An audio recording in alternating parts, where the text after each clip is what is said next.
ಸರಕಾರಿ ಹಿರಿಯ ಪ್ರಾಥಮಿಕ ಶಾಲೆ ಹಂಬ್ಲಮೊಗರು ಇದರ ಶತಮಾನೋತ್ಸವ ಸಂಭ್ರಮದ ಈ ಸಂದರ್ಭದ ವೇದಿಕೆಯ ಅಧ್ಯಕ್ಷತೆಯನ್ನು ವಹಿಸಿರುವಂಥ ಕರ್ನಾಟಕ ವಿಧಾನಸಭೆಯ ಸಭಾಧ್ಯಕ್ಷರು, ಈ ಭಾಗದ ಜನಪ್ರಿಯ ಶಾಸಕರು, ನಮ್ಮೆಲ್ಲರ ನಾಯಕರು ಆಗಿರ್ತಕ್ಕಂಥ ಸನ್ಮಾನ್ಯ UT ಖಾದರ್ ಫರೀದ್ರವರೇ, ಈ ಕಾರ್ಯಕ್ರಮದಲ್ಲಿ ಭಾಳ ಬಹುಶಃ only on the request of the speaker ಬೆಳಗ್ಗೆ ಶಿವಮೊಗ್ಗದಲ್ಲಿ ಧ್ವಜಾರೋಹಣ ಮಾಡಿ ಅವರು ಅಫಿಷಿಯಲ್ ಆಗಿ ಎಲ್ಲಿದ್ದರು ಎಲ್ಲ ಕಾರ್ಯಕ್ರಮಗಳಿಗೆ ಸುತ್ತಾಡಿ ಮತ್ತೆ ಹಂಬ್ಲಮೊಗರಿಗೆ ಆಗಮಿಸಿ ಈ ಒಂದು ಕಾರ್ಯಕ್ರಮದಲ್ಲಿ ಸ್ಮರಣ ಸಂಚಿಕೆಯನ್ನು ಬಿಡುಗಡೆ ಮಾಡಿದಂಥ ಉದಯೋನ್ಮುಖಿ ನಾಯಕರು, ರಾಜ್ಯದ ಎಲ್ಲ ಭವಿಷ್ಯತ್ತಿನ ನಾಯಕರು ಆಗಿರುವಂಥ ಸನ್ಮಾನ್ಯ ಎಸ್ ಮಧು ಬಂಗಾರಪ್ಪನವರೇ, ಶಾಲಾ ಶಿಕ್ಷಣ ಮತ್ತು ಸಾಕ್ಷರತಾ ಇಲಾಖೆಯ ಕರ್ನಾಟಕ ಸರ್ಕಾರ, ವೇದಿಕೆ ಮೇಲೆ ಉಪಸ್ಥಿತರಿರುವಂಥ ಎಲ್ಲ ಹಿರಿಯ ಕಿರಿಯ ಗಣ್ಯರೇ, ನಾನು ಹೆಸರನ್ನು ಎಲ್ಲ ತೆಗೀಲಿಕ್ಕೆ ಹೋಗೋದಿಲ್ಲ, ಭಾಳಷ್ಟು ಕಾರ್ಯಕ್ರಮ ಮುಂದೆ ನಡೆಯಲಿಕ್ಕಿದೆ. ಈ ಕಾರ್ಯಕ್ರಮದ ಉಸ್ತುವಾರಿಯನ್ನು ವಹಿಸಿರುವಂಥ ಶತಮಾನೋತ್ಸವ ಸಮಿತಿಯ ಅಧ್ಯಕ್ಷರೇ, ಪದಾಧಿಕಾರಿಗಳೇ, ಶಿಕ್ಷಕ ವೃಂದದವರೇ, ವಿದ್ಯಾರ್ಥಿಗಳೇ, ಪೋಷಕರೇ, ಈ ಭಾಗದ ಎಲ್ಲ ಹಿರಿಯರೇ ಮತ್ತು ಬಂಧುಗಳೇ, ಒಂದು ಶಾಲೆ ಶತಮಾನೋತ್ಸವ ಸಂಭ್ರಮ ಆಚರಣೆ ಮಾಡ್ತದೆ ಅಂತ ಹೇಳಿದರೆ ಅದು ಲಕ್ಷಾಂತರ ವಿದ್ಯಾರ್ಥಿಗಳಿಗೆ ವಿದ್ಯಾಭ್ಯಾಸವನ್ನು ಕೊಟ್ಟು, ಅದು ಪ್ರಾಥಮಿಕ ಶಿಕ್ಷಣದ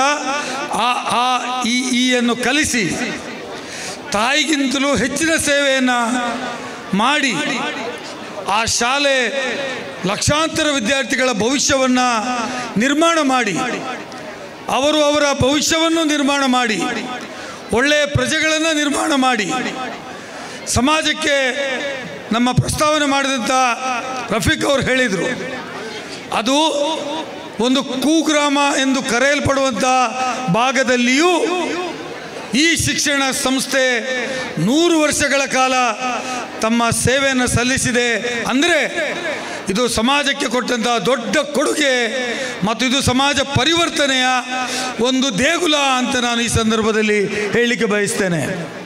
ಶಿಕ್ಷಣ ಸಂಸ್ಥೆ ಅಂದರೆ ಅದು ಎಲ್ಲ ಚರ್ಚು, ಟೆಂಪಲು, ಮಸೀದಿ ಎಲ್ಲಕ್ಕಿಂತಲೂ ಮಿಗಿಲಾಗಿದ್ದು.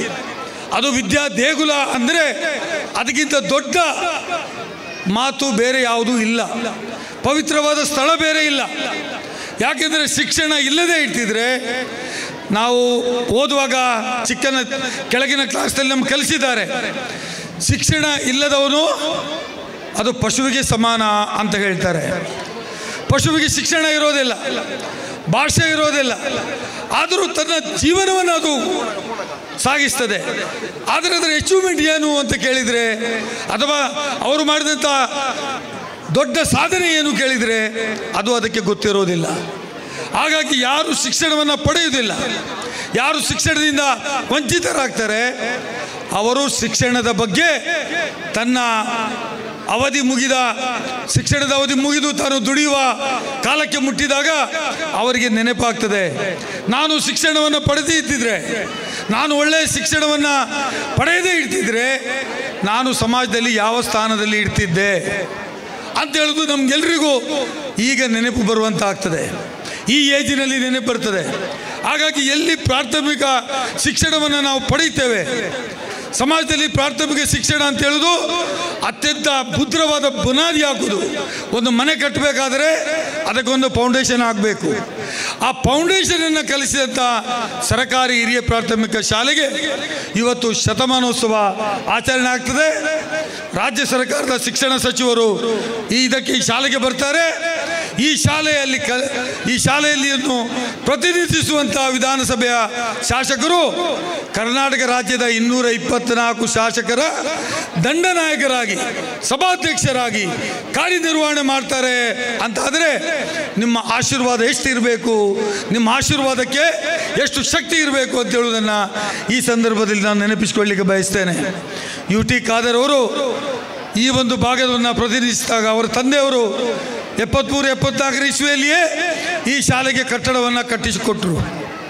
ತದನಂತರ ಮಗ MLA ಆದ ಮೇಲೆ 5 ಬಾರಿ ಶಾಸನಸಭೆಗೆ ಹೋಗಿ ವಿಧಾನಸಭೆ ಎಲ್ಲ ಶಾಸಕರ ಮಂತ್ರಿಗಳ ಎಲ್ಲರನ್ನ ನಿಯಂತ್ರಣ ಮಾಡತಕ್ಕಂಥ ಸರ್ಕಾರವನ್ನು ನಿರ್ದಿಷ್ಟ ದಾರಿಗೆ ಕೊಂಡೋಗತಕ್ಕಂಥ ಒಂದು ದೊಡ್ಡ ಅತ್ಯಂತ ಜವಾಬ್ದಾರಿಯುತವಾಗಿರ್ತಕ್ಕಂಥ ಹುದ್ದೆಯನ್ನು ಪಡೆದು ಇವತ್ತು ಈ ಒಂದು ಶಾಲೆಯ ಸಭಾಧ್ಯಕ್ಷತೆಯನ್ನು ವಹಿಸ್ತಾರೆ ಅಂದರೆ ಇದು ನಮಗೆ ನಿಮಗೆಲ್ಲರಿಗೂ ಅತ್ಯಂತ ಗೌರವದ ವಿಚಾರ.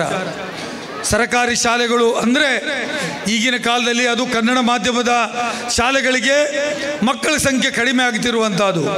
ನಾನು ಓದಬೇಕಾಗಿದ್ದರೆ ಶಾಲೆಗಳಲ್ಲಿ ಬೆಂಚು ಮತ್ತು ಡೆಸ್ಕ್ಗಳು ನಮಗೆ ಕೂತ್ಕೊಳ್ಳಿಕ್ಕೆ ಇರಲಿಲ್ಲ. ಅಲ್ಲಿ ಬೆಂಚುಗಳ ಮತ್ತು ಡೆಸ್ಕ್ಗಳ ಕೊರತೆ ಇತ್ತು, ಆದರೆ ವಿದ್ಯಾರ್ಥಿಗಳ ಕೊರತೆ ಇರಲಿಲ್ಲ ಕನ್ನಡ ಮಾಧ್ಯಮ ಶಾಲೆಗಳಿಗೆ. ಆದರೆ ಇವತ್ತು ಅದೇ ಸ್ಥಿತಿ ಬದಲಾವಣೆ ಆಗಿದೆ, ಕಾಲಚಕ್ರ ಬದಲಾವಣೆ ಆಗಿದೆ.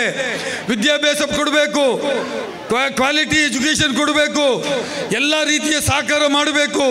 ಇವತ್ತು ಒಬ್ಬ ವಿದ್ಯಾರ್ಥಿ ಶಾಲೆಗೆ ಬರ್ತಾನೆ ಅಂತಾದರೆ ಅವನಿಗೆ ಶೂಸಿಂದ ಹಿಡಿದು, ಪುಸ್ತಕದಿಂದ ಹಿಡಿದು, ಮಧ್ಯಾಹ್ನ ಊಟದಿಂದ ಹಿಡಿದು, ಮೊಟ್ಟೆ, ಅದೇ ರೀತಿ ಬಾಳೆಹಣ್ಣು, ಅವರಿಗೆ ಊಟ ಎಲ್ಲವನ್ನ ಕೊಟ್ಟು, ಬಹುಶಃ ಮಧು ಬಂಗಾರಪ್ಪನವರು ರಾಜ್ಯದ ಶಿಕ್ಷಣ ಸಚಿವರಾದ ಮೇಲೆ ಅವರು ಮಧ್ಯಾಹ್ನದ ಬಿಸಿ ಊಟದ ಜೊತೆಗೆ ಮಕ್ಕಳಿಗೆ ಮೊಟ್ಟೆ ಕೊಡಬೇಕು ಅಂತ ಹೇಳಿದರು, ಹಾಲು ಕೊಡಬೇಕು ಹೇಳಿದರು, ಬಾಳೆಹಣ್ಣು ಕೊಡಬೇಕು ಅಂತ ಹೇಳಿದರು, ಚಿಕ್ಕಿ ಕೊಡಬೇಕು ಹೇಳಿದರು. ಬಹುಶಃ ಕಾಲಕ್ಕೆ ಅವರು ಶಿಕ್ಷಣದಲ್ಲಿ ಪರಿವರ್ತನೆಯನ್ನು ತಂದರು. ಇವತ್ತು PUCಯಲ್ಲಿ ಇದ್ದೆ ನಾವು ಶಾಲೆಗಳಲ್ಲಿ ಫೇಲ್ ಆದರೆ ಮತ್ತೆ 1 ವರ್ಷ ಮನೆಯಲ್ಲಿ ಕೂತ್ಕೊಳ್ಬೇಕು, ಬರುವ ವರ್ಷ ಶಾಲೆಗೆ ಹೋಗಬೇಕು, ಅಥವಾ ಪ್ರಾಥಮಿಕ ಹಂತದಲ್ಲಿ ಮತ್ತೆ ಶಾಲೆಗೆ ಹೋಗುವಂಥದ್ದಿತ್ತು. ಆದರೆ ಇವತ್ತು ಫೇಲ್ ಆದ ವಿದ್ಯಾರ್ಥಿ 15-20 ದಿವಸ ಒಳಗಡೆ ಮತ್ತೆ ಪರೀಕ್ಷೆ ಕೊಡಬೇಕು, ಮತ್ತೆ ಓದಬೇಕು.